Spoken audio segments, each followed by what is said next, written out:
Hi, I'm back. Sorry, let me bring the mic closer. Okay, back again, but today we're talking about attacking. You want to become better at attacking, and I'm gonna be the guy to help you because I feel like I'm so nice and cool and humble and understanding and sympathetic, and I understand why you need to improve in attacking. And I'm gonna be the guy to help you. So basically, pretty much we're gonna cover this 3 steps again, or 3 tips I can give you, like the defending one, and then I'm gonna give you some bonus tips as well. And hopefully if you implement that into your game, you'll be better in attacking. And I will give you some examples throughout the video. And the 3 stages that we're gonna cover is utilizing forward runs with L1. That's the first one. Second one is gonna be time finishing, and the third one is gonna be knowing when to pick a pass or to shoot the ball. So let's talk about L1 triggers when making runs in attack. This is useful for pulling players out of position, creating space for others in attack, or receiving through balls just in general. Not only does it give you an attacking option, but it also confuses your opponent, forcing them to make a decision on whether to follow the run or to leave the person that has the ball and not press them. And what's good about the L1 trigger is if the opponent decides not to mark the person making a run that you sent on a run with the L1 trigger, the person then becomes offside, but once they're back on side, they're unmarked automatically. I don't know why this is a thing. It's just been a thing in FIFA for like as long as I've been playing, so a lot of people don't actually know that. But if you send someone on a run and they become offside, once they get back on side, they're unmarked. AI just doesn't mark them for a split second, of course, not for long. But yeah, so that is another viable option to pass to once he gets back on side. Or, as I will speak about this in the bonus tips more further down the line, but if the person decides not to mark the run and you have someone with a finesse trait or in a trivela position, and you're able to either trivela the ball or finesse the ball, that's if the person or the defender doesn't decide to press you when you send someone an L1 trigger run. So yes, essentially L1 runs are all about keeping your opponent second guessing, which is also very important when you're playing in the high comp games or even the little games. It's just something you need to get into the habit of doing. What I will say is try not to L1 spam. Do not send every player on a run, please don't. Okay, that's just not a good look. You're going to keep players out of position. And to perform the L1 trigger thing, you need to just, when you have the ball, you need to aim on the person you want to send on a run. For example, Kvara or Ronaldo, you want to send them on a run. Once you get the ball from your cam, let's say, or midfielder, you trigger the L1 towards wherever they are. You just face towards them and press L1, and then they'll gradually start running. You can do this before they get the ball, but that's a little bit more complex. If you want me to describe that, we'll talk about it later. That's to trigger the first time through balls. But for now, we'll just keep it simple. The second tip is timed finishing. I feel like we all know what time finishing is. That's when you either green a shot or yellow or red a shot, like me a lot of the time. So yes, time finishing I think is essential in this current stage of FIFA. It just gives you that more, like a lot more accuracy and power in your shooting when deciding to finish the ball. So yeah, time finishing I really do fancy. If you master the timing for finesse shot and power shots, trivelas, like green timing especially will be your best friend, will increase your chances of scoring. Now to perform a time finish, what you need to do is you need to press your shoot button. For me it will be square.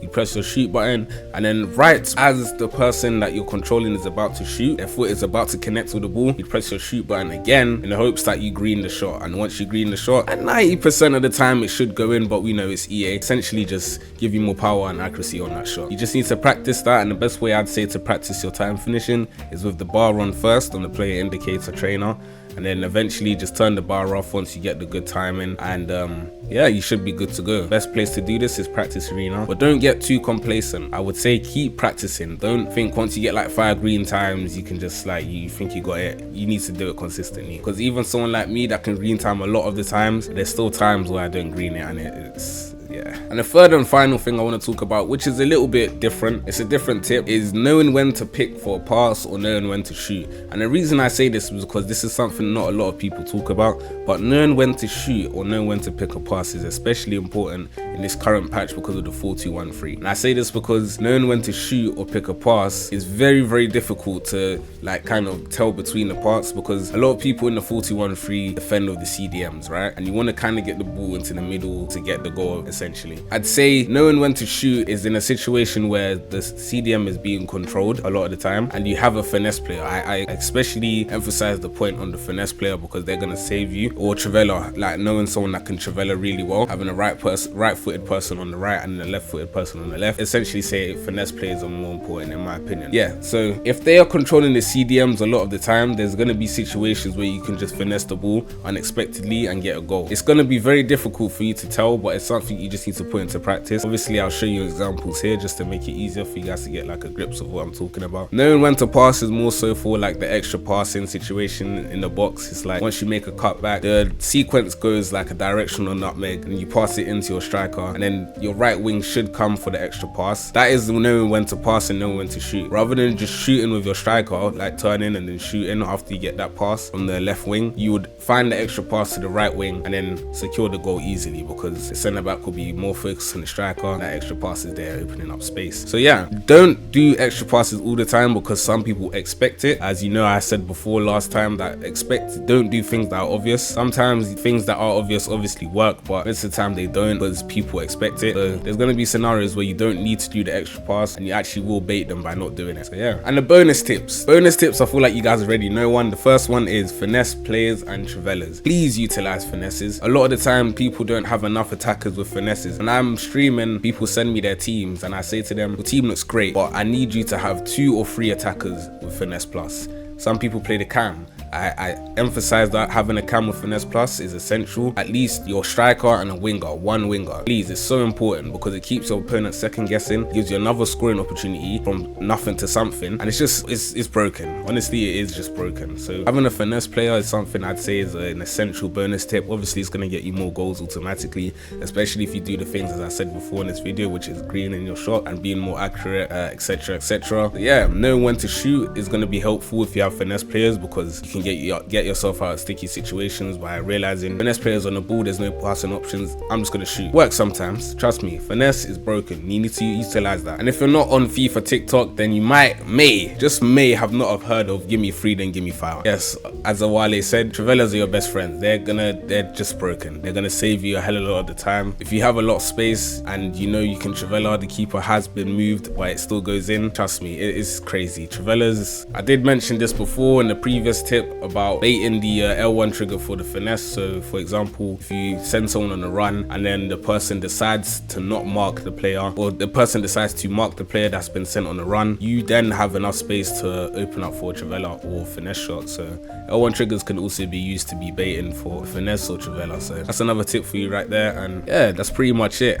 One last tip I will give is slowing down your gameplay. I feel like you need to make sure you pick a pass and pick a pass well. I don't think it's good to just, if you want to learn how to attack, just go as fast as you can into the attack and hope for something. The best thing to do is pick your passes out. For example, you want to get to the left back and then form triangles with your cam, or send left centre mid into the winger, and if that's not available, go back, take your time, switch the ball, see if there's something there, make forward runs, etc. Don't rush things. Yes, that is pretty much it. There is other tips. I can do a part 2 on attacking, and I can do a part 2 on defending, because there's a whole plethora of things that you can learn in FIFA to become a better player. It's not just these things that I list down that are going to make you better. There's a whole bunch of things. But yeah, for now, these are all the things I'm going to list to become a better attacker. You just need to get into practice, experience it a lot, and you should be good. You should be good. If there's anything you need to know, I'm going to link my Discord down below. Please feel free to message me, join the Discord. My TikTok, I can just link it as well. You can send me a message there, or make sure to join my streams whenever I'm streaming, because I'm live, obviously, so you can ask me questions in real time and I can answer it and show you live stream demonstrations. But yeah, that is the end of the video. I appreciate you guys for tuning in. I will see you when I see you. You know, I never give you a time or date. Next week, next month, could be tomorrow. But yeah, appreciate a lot for watching. Like and subscribe, and peace.